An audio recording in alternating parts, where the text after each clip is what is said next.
Welcome to the Wednesday edition of Dolphins in Depth, the podcast provided to you by the Miami Herald. I am your host, Miami Herald columnist Omar Kelly. Joining me is Isaiah Smalls, and we're talking about Wednesday's practice heading into the Arizona Cardinals home game. To me, I call it a must-win game and a must-win situation because you play the Buffalo Bills on the road the next week. The last thing you could afford is to go into that game 2-5, possibly staring at 2-6. At that point, the season is flushable. This has to be a winnable game. And fortunately for the Miami Dolphins, they're going to get their starting quarterback, more than likely, Tua Tagovailoa back in the fold to a practice today for the first time since what's the date, Isaiah? September 10th. September 10th. And obviously, it was a rested arm. He'd been throwing with trainers and with some players on the IR, but you get your starting quarterback back. The ball looked sharp, was jumping off his hand. Obviously, Tyreek praised Tua for the amount of plays and the cohesion. Jalen Waddle said, "Yeah, they was on one today, and generally when they're on one, they have a hot game the next Sunday." Do you expect Tua to jump right into the fold, jump right into the mix of this struggling team, and get them out of gear two? No, I mean not really. I mean, like, what? But wait, let's back up a second. What do you mean by get them out of gear two? Get them from the point where they're scoring 10 points a game to yeah. They're gonna score more than 10 points a game for sure. Yeah, I think they have the worst scoring offense in the league. That won't be the case come Sunday, especially going against a Cardinals defense that's not all that good, right? So I think it will be better. Whether or not he's the quote unquote savior, which is something that I know we've both written about, is a totally different issue, right? But I think definitely the offense will be more productive when you have the $212 franchise quarterback, $1 million, franchise quarterback lining up under center. So yeah, definitely. Here's my thought process on Tua's return. Obviously, I think, and as I wrote in a column in the Miami Herald, I think if his absence has not put things in proper perspective for you in terms of, okay, people who are saying it's a weaponry. Oh, Mike was a genius. Oh, any quarterback can run this offense and this team. Clearly, all of those were fiction. Yes. And we see the one thing that I've always valued and respected about Tua, and this goes back to his Alabama days, is his ability to throw with accuracy, precision, and the pocket presence. The timing, the ball is out. There are, when you watch the coach's film, the all 22, and let's just say the Colts game. There's so many opportunities, and this is not a knock on Tyler Huntley because Tyler Huntley was a practice squad quarterback for a reason. He's an average backup quarterback, and when you're an average backup quarterback, you can't exactly read and diagnose defenses and pull the trigger at a finger snap. There are so many different things that Tua does that people don't put respect on or put recognition on in terms of his mastery of the offense. And yeah, the offense is built around him. But when what you saw with the Mike McDaniel offense, and everybody's like, well, how come he can't make it look better with with these backup quarterbacks? One, every quarterback on the Dolphins roster might make another team's practice squad. I would struggle to tell you that any of them is a number 2 quarterback in the league. No disrespect intended to anybody, but that's not what you've shown in game situations. But on top of that, the offense was so complicated. The motions, the shifts, the misdirection, the hot reads, the hot routes, and the timing of it.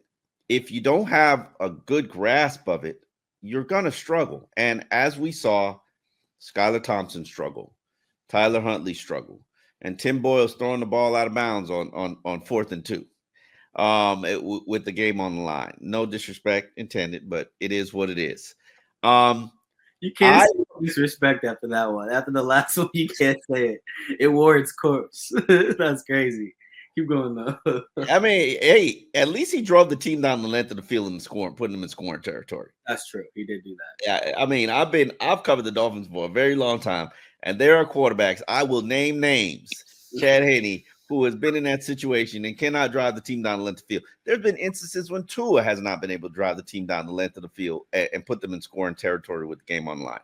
But with that said, obviously we know that Tyreek and Waddle have been masking their frustrations for the last month in life without Tua because, they're out there running routes. They're open. Passes should be thrown.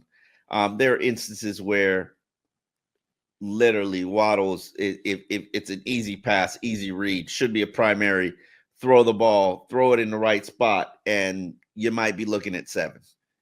It just doesn't get thrown.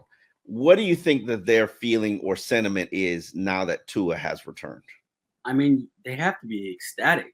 Like, Tyreek was being a little bit hyperbolic when he said he might cry when he saw Tua out there. But you got to, if you can read in between the lines of that, he's super excited. I mean, like, think about the game last week, right? A combined 2 catches for 19 yards.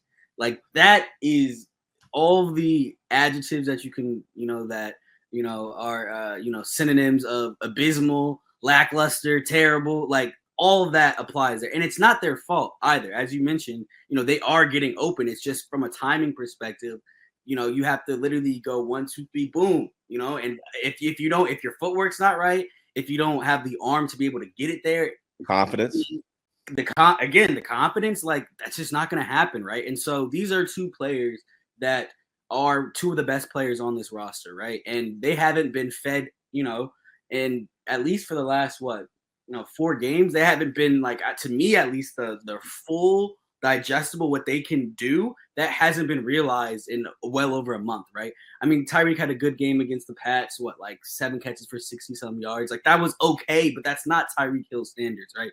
And so when they see Tua, when they see number 1, trot onto the field, red jersey and all, like, they are excited because they know that, like, it's their time to feast, right?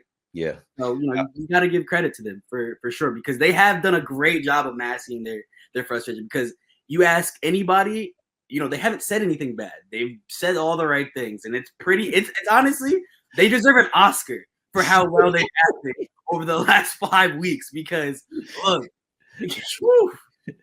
it's been a struggle, and they have put on a brave face. I think when you're well compensated, and both of them are collecting $46 million worth of salary, yes. It allows you to not act up.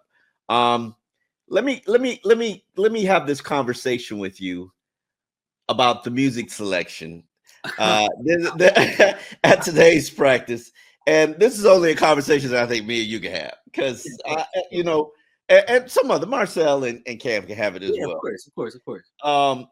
I've always made the point of the music is intentional. That's at practice. Okay, yes. I've said that throughout years. There's been a great moment where Brian Flores was trolling Kenny Stills by playing nothing but Nas songs when Kenny Stills was going at Jay-Z for joining the NFL and partnering up with the NFL. And Brian Flores was going at his one of his leaders and more vocal players. And later Kenny was traded. Mm-hmm. So, Brian got the last laugh, but the music is always intentional. Today, for the first song of Tua Tagovailoa's first practice with the media out there, who was the artist that was playing? Well, it was none other than, Miami's own, AB. They were playing the song. I don't know if I can cuss on this, but Put That Ish On is what the song that was being played. And to your point, it's very interesting, because honestly, I didn't put 2 and 2 together, right? Obviously, AB is one of those guys, right, that people like to say that because of the amount of hits he took, that he too has, some sort of CTE. He's made his own joke about the CTE ESPN or whatever. And so that is like his running narrative. And to have that song obviously play while the media can watch to a practice. Putting on his jersey for the first time. Yes. Think about the parallels here. Yeah. And it's Antonio Brown, who literally is the poster child for CTE. Him and Le'Veon Bell. Lord have mercy. I pray for Mike Tomlin because that was just a moment. That was a series of patience. Think about Mike Tomlin, how much of a leader you got to be to keep Antonio Brown and Le'Veon Bell in line. But man, for them to play that for the first song of Tua's return, and Tua had his egg scrambled, and Tua's coming back to practice. I just thought that was so ironic and so hilarious. But it was. These are things that only I find funny. Yeah, I mean, I was right there with you when you told me that. I couldn't help but laugh because I didn't put two and two together. Like obviously, put that ish on. He's putting his jersey on for the first time, but there might be some subtext there that only the columnists for the Miami Herald can point out. But let's get to some of the other things, elements of the team. Braxton Berrios down. Pour out a little liquor for him. Season's gone. ACL injury against who they just played? Against the Colts. Now the replacements are more than likely Malik Washington is going to end up being the returner, and then D. Estridge, who is a practice squad player who has one more elevation left. Receiver that I actually like. I'm intrigued by him in terms of what I've seen and what the ability that he presents. How do you think they're going to handle the loss of Braxton Berrios? I mean, obviously you feel for your brother, right? But you, at some, on some level, you're a little bit excited, right? Because there's increased opportunity, right? Malik Washington is somebody that is a rookie that has, gotten a little on the field a few times, right? I think he has a catch on the year, right?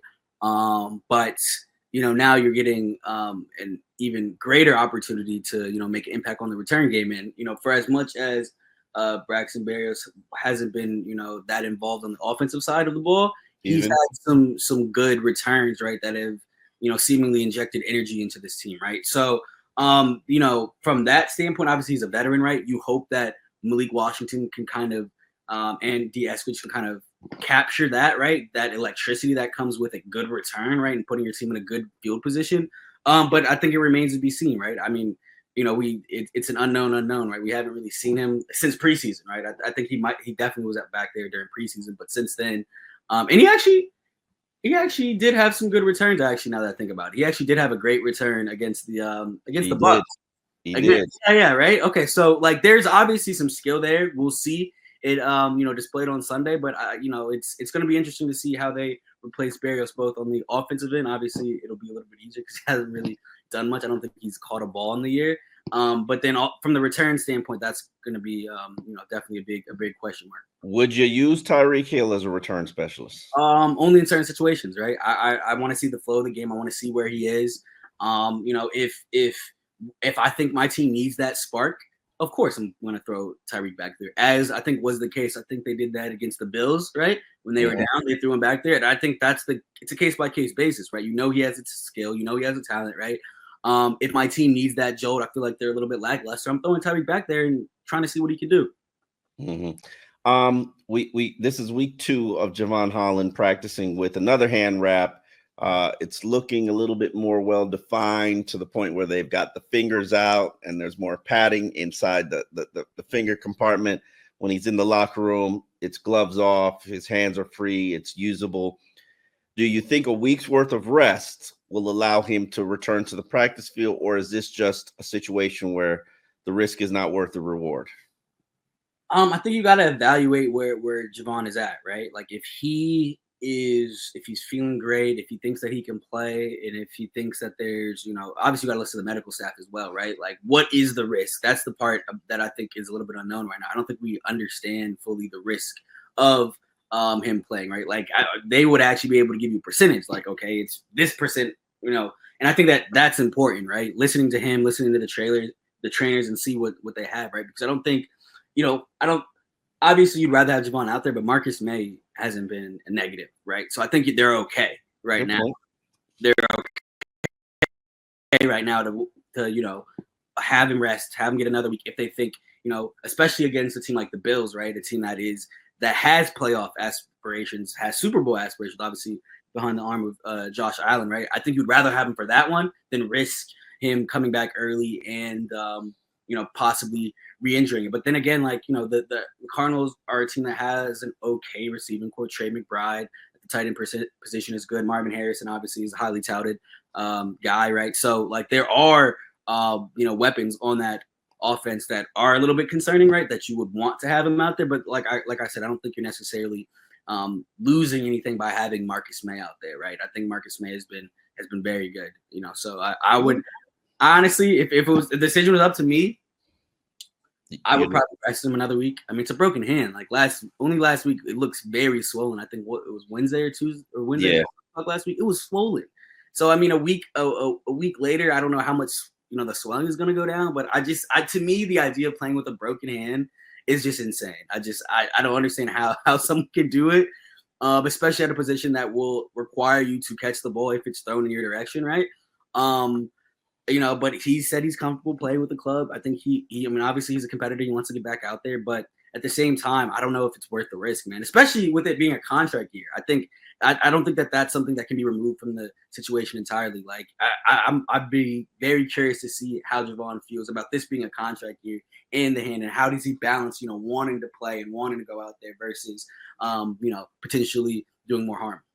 Yeah, Marcus Maye has 23 tackles on the season, which is 4 below Jordan Poyer's 27 tackles. So, and they got Poyer back last week. Another injury, Emmanuel Ogbah with a biceps injury. He was limited again today in practice against the Colts.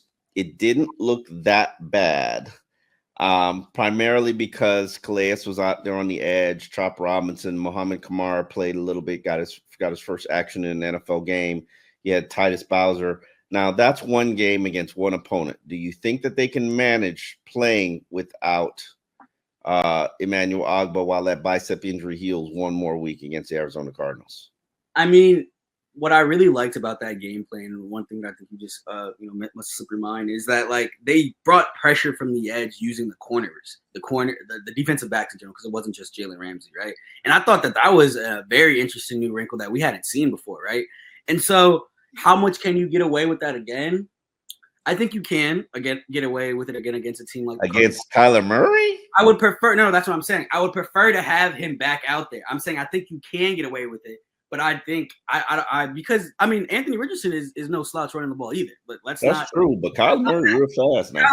Kyler Murray's a little bit faster, right? But I don't think like you're like in terms of the who's the better runner. I don't think it's that big of a difference, right? Because it's just different running styles. One's a lot smaller, is quicker, can dice you up. One. I think Richardson's gonna run through you, more often than not. Obviously, he's trying to stop that, right? Like they were literally applauding when they needed that game. He was running. He was scrambling the ball. Yeah. And so to answer your question, I don't. Can they get by it again? Potentially, yes. Should they? No. I think you need Ogbah back there. I think even back out there, even more so, I would say than you need Javon Holland, just because the drop off between his backup and Holland's backup, it's a much wider gap, right? You just mentioned 2 rookies and a guy that was signed off the Seahawks practice squad, a few weeks back, right? Like those aren't the options that Quentin Bell. We forgot about Quentin Bell. I'm sorry, I apologize, Quentin Bell. But again, as Barry said, like how a coach feels about somebody by the amount of snaps they get, right? The snaps just haven't been there for Quentin Bell, even though it's been, this. You would think this was the opportunity, right? But coaches see more than us, so you can only absolutely.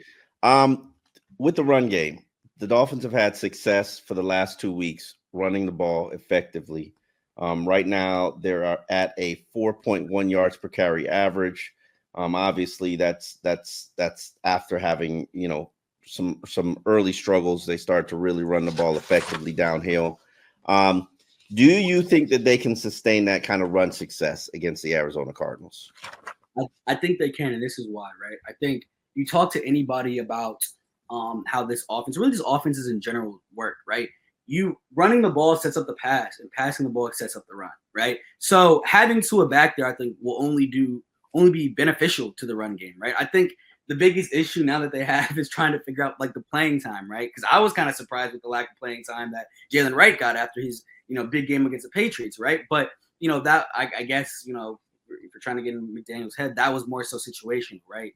You know, HN went down. They didn't have Jeff Wilson, so they had to ride Jalen, right? But I think, you know, I think it is sustainable because I think they complement each other, right? I think when, you know, obviously they're getting a lot more too high looks, right? So you run the ball, you get some big carries, like, you know, Raheem Mostert, as I said on the podcast the other day, Mostert had a 32-yard run called back because of holding, right? You add that run in, and then the run game looks even better than it did the week before last, right? So I think it's definitely sustainable. And I think if they want to be successful, they have to still rely on the run game. Yeah. Because that's only going to help. Because eventually they're going to have to bring one of those safeties down into the box. And then that's when it's, Tyreek and Jalen Waddle start licking their chops, right? That's the beauty of what they did last year. They had so much success running the ball effectively that it opened up the passing game. The passing game opened up the running game. One hand washed the other. That hadn't exactly been the case for the Dolphins early on this season. They gained 85 rushing yards against Seattle. They gained 81 rushing yards against Jacksonville. And now they had 106 against Tennessee, but the last 2 weeks they've really been running downhill. 40 carries a game. They've gained 393 rushing yards and then 188. Now the question is, can they be effective in the red zone? Can they be effective in goal-to-goal situations?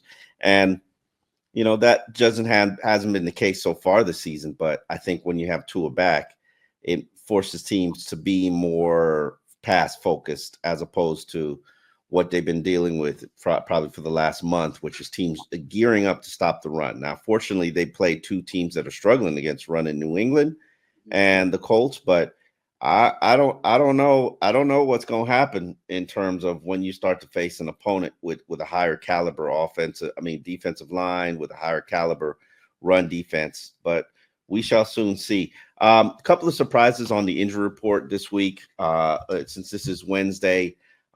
We've got Liam Eichenberg with 2 shoulder injuries. He was limited in practice. We know about, and then Jalen Waddle had a quad injury that forced him to be limited in practice. One guy that we did get back from injured reserve is Cam Smith, who's finally activated off the injured reserve. His return is going to be paramount because Storm Duck did not practice with an ankle injury on Wednesday. It'll be interesting to see where his status is. And then, as you know, Tyler Huntley, the backup quarterback, suffered a right shoulder injury in the game. The Dolphins have actually signed their 5th quarterback of the season, CJ Bertha. I forgot how to say his name. I don't know. Bethard. Bethard. Okay. Yes. Yeah. Who's a veteran quarterback in the NFL. He started in NFL games and has actually been a part of Mike McDaniel's San Francisco 49ers. When McDaniel got there, they drafted him in the early rounds and they developed him up until 2020. So this is a quarterback who does have some familiarity with the scheme, with the system. How much do you think that that's going to help them have a better practice squad unit? I was about to say, I think we're having a totally different conversation if he's actually tasked with having to help them on the field. Every quarterback on this roster has played thus far. And that's scary. That's not a position that you want to be in, right? He's a vet guy. He has familiarity with McDaniel's system. I'm sure he understands some of the nuances that maybe even Tua doesn't understand, right? Yeah. So how dare you? Tua knows everything about that offense. Look, I'm sure he does. I'm sure he's top guy when it comes to offense. But I don't think it could harm you to have a guy who's been in the league for as long as Bethard has, and to round out the rest of your quarterback room, right? He'll help give good looks. He'll if there is anything that he sees that Tua doesn't, he might be able to help there. Obviously, you got to pick and choose your battles, right? But I think it can't hurt, right? Especially with no Snoop, man. I think they still haven't given us a clear timeline with how long he'll be out, right? So it's unfortunate that this injury happened to him, but I think it's the NFL, right? You gotta next man up, right? They're not even Cardinals don't care, so. Yeah, absolutely. The Cardinals do not care. That game is at 1:00 in Hard Rock Stadium. Going to be an interesting contest for the Miami Dolphins. As I wrote in my column that's published in Thursday's newspaper, I think that this 5-game stretch, this pivotal 5-game stretch, which begins against the Cardinals, then goes to Buffalo, then you're visiting the Los Angeles Rams, then you get home games against the Las Vegas Raiders and the New England Patriots. That's 5 games right there where you have an opportunity to write your season. You win 4 of those 5, you're back in the game. You're back in the game, player. Now you lose, let's say, 3 of those 5. Season is done. Stick a fork in it, and you should be sticking a fork in this regime. Chris Greer has been here long enough. Organization has floundered long enough. This rebuild, I don't know if it's going anywhere. Foundation isn't solid. At some point, the backup quarterback wasn't properly addressed. The offensive line wasn't properly addressed. The defensive line wasn't properly addressed. At some point, somebody has to be held accountable for this franchise's shortcomings and failures.